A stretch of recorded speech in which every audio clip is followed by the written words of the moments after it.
Matapos ang sunod-sunod na espekulasyon sa social media, kumpirmado na ngang mapapanood sa TV5 ang pinakabagong serye ni Coco Martin na si Gabo.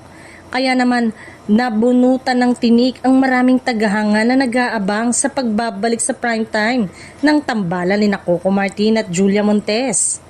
Mas lalo pang umingay ang usap-usapan matapos ipahayag ng ABS-CBN na may espesyal na anunsyo si Coco Martin na ihahatid sa pamamagitan ng isang live interview. Dahil dito, marami ang nagtatanong kung may kinalaman ba ito sa pag-ere ng serye sa TV5 o kung may iba pang sorpresa para sa mga manonood. Sa kabila ng mga naging haka-haka kamakailan, nananatiling tuloy ang pagpapalabas ng si Gabo sa Kapatid Network. Patunay ito na patuloy ang pagtutulungan ng ABS-CBN at TV5 sa paghatid ng mga dekalidad na programa para sa mga Pilipino.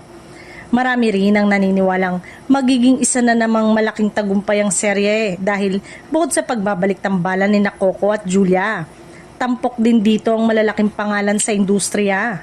Inaasahang maghahati dito ng matinding aksyon, drama at mga nakakagulat na eksena na siguradong aabangan gabi-gabi. Samantala, todo suporta naman ang tagahanga ng Coco Jules sa bagong proyekto ng magkapareha. Sa social media pa lamang ay makikita na ang excitement ng supporters na matagal nang naghihintay sa panibagong teleserye ng dalawa.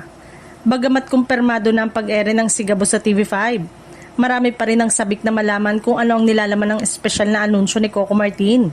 Posibleng may mga bagong detalye tungkol sa serye, mga karagdagang cast o iba pang pasabog na ihahanda para sa mga manonood.